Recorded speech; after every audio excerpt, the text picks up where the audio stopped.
Halo guys, balik lagi sama gua Lucky ID. Seperti biasa, sebelum mulai videonya, buat kalian yang sudah dukung channel ini selama ini, terima kasih banyak. Buat kalian juga yang belum subscribe, silahkan di subscribe.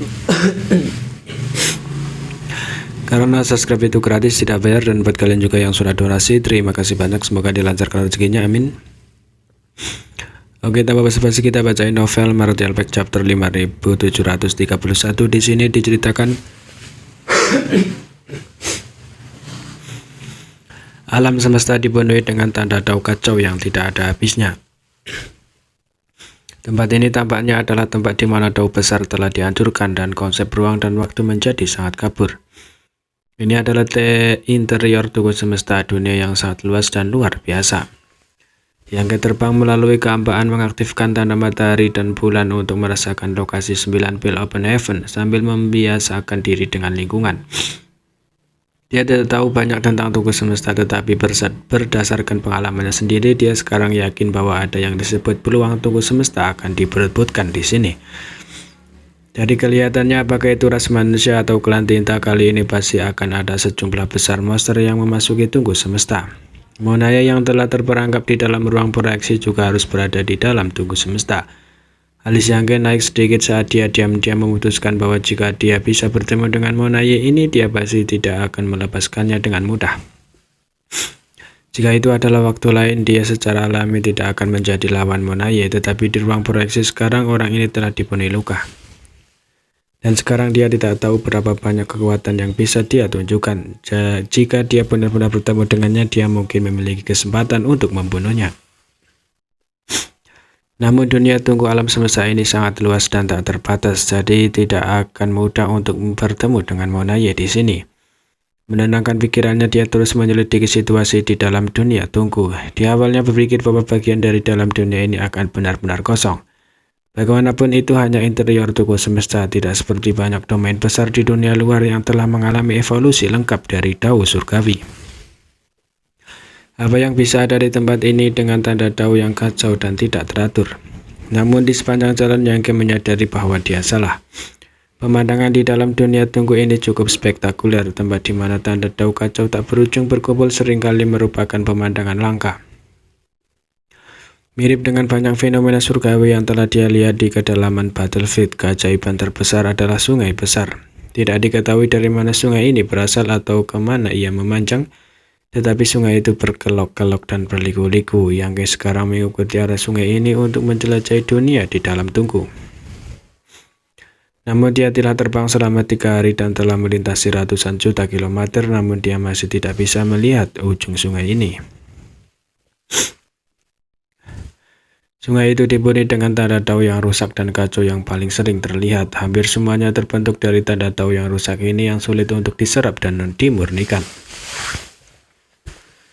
Yang lebih mengejutkan Yangke adalah ada beberapa keberadaan aneh di sungai ini. Ketika pertama kali bertemu sungai ini, dia didorong oleh rasa ingin tahu untuk menjelajahinya. Tetapi segera dia diserang oleh monster yang tidak dikenal. Monster ini benar-benar sulit untuk digambarkan. Itu tidak memiliki bentuk yang tetap, tetapi kuncinya adalah keberadaan yang sulit untuk dilihat.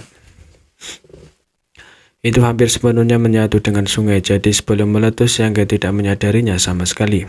Kekuatannya juga cukup tidak terduga dan sulit ditentukan. Untungnya Yangke selalu waspada di lingkungan yang tidak dikenal ini, jadi dia tidak berhasil. Setelah tiba-tiba bertemu monster seperti itu, Yangke juga ingin menangkapnya dan menyelidikinya dengan cermat.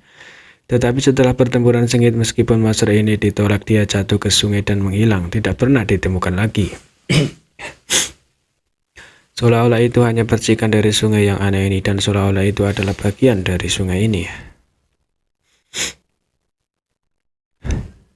Dengan pengalaman ini, Yangke mencoba beberapa kali lagi dan akhirnya memastikan bahwa sungai yang tampaknya tenang ini mengandung bahaya yang tak ada habisnya. Monster aneh ini bisa dilihat di mana-mana. Sungguh aneh bahwa keberadaan seperti itu dapat diproduksi di tunggu semesta. Untuk menghindari membuang-buang waktu lagi, Yangke tidak mengambil inisiatif untuk menjelajahi sungai dan hanya berjalan di sepanjang sungai. 3 hari kemudian, ekspresi terkejut tiba-tiba muncul di wajahnya saat dia melihat ke kejauhan dan melihat pegunungan yang menjulang tinggi membentang di langit. Yang tidak bisa menahan diri untuk tidak menghela nafas dengan takjub. Dunia ini adalah tunggu semesta. Dia ini benar-benar memiliki semacam alam semesta. Pertama ada sungai besar yang tampaknya berasal dari suatu tempat yang tidak diketahui. Tetapi sekarang sebenarnya ada pegunungan yang sangat besar. Tampaknya misteri tunggu semesta ini jauh melebihi imajinasinya. Mengaktifkan tanda matahari dan bulan, yang tidak menemukan apapun. Dengan kata lain, 9.8 heaven yang sebenarnya tidak berada dalam jangkauan persepsinya. Setelah beberapa saat ragu, yang berbalik dan terbang menuju pegunungan. Sekarang pemahamannya tentang tunggu semesta telah mencapai tingkat tertentu. Yang terbaik baginya adalah membiasakan diri dengan lingkungan di sini. Mirip dengan sungai besar yang tampaknya melewati seluruh dunia tunggu dalam semesta, pegunungan ini tampaknya tidak memiliki sesuatu yang istimewa dari kejauhan. Tetapi ketika seorang melihat lebih dekat, mereka akan menemukan bahwa pegunungan ini terkondensasi dari jumlah tak berujung dari tanda dao yang hancur, tampaknya nyata dan ilusi. Ada masalah aneh di sungai besar. Bagaimana dengan pegunungan ini? Definisinya sangat terhalang di tempat seperti itu, dan bahkan dengan kekuatan yang dia tidak dapat menyelidiki terlalu jauh. Ini adalah sesuatu yang telah dia verifikasi di sungai, mungkin karena gangguan dari tanda dao yang hancur. Setelah berputar-putar sebentar tetapi tidak menemukan apa-apa, tepat ketika Yang hendak pergi, dia tiba-tiba berhenti dan menoleh ke arah tertentu. Tampaknya ada beberapa fluktuasi energi yang datang dari arah itu. Seseorang berkelahi di sini. Yang mengangkat alisnya dan dengan cepat bergegas. Hanya dalam beberapa saat dia melihat dua sisi yang berlawanan di kejauhan. Yang sedikit mengejutkannya adalah bahwa kedua orang ini berkelahi itu bukanlah orang baik. Salah satunya adalah Master Klan Tinta, dan dilihat dari auranya dia seharusnya adalah Tuan Feodal. Yang lainnya adalah Master Ana yang dia temui di sungai. Dia tidak menyangka pegunungan ini memiliki makhluk seperti itu. Kekuatan Master yang dia temui di sungai besar tidak jelas dan sulit ditentukan. Yang di depannya juga sama, meskipun dia tidak bisa merasakan energi yang kuat dari tubuhnya, itu masih bisa bertarung dengan Feodal Lord Klan Tinta dan bahkan menekannya.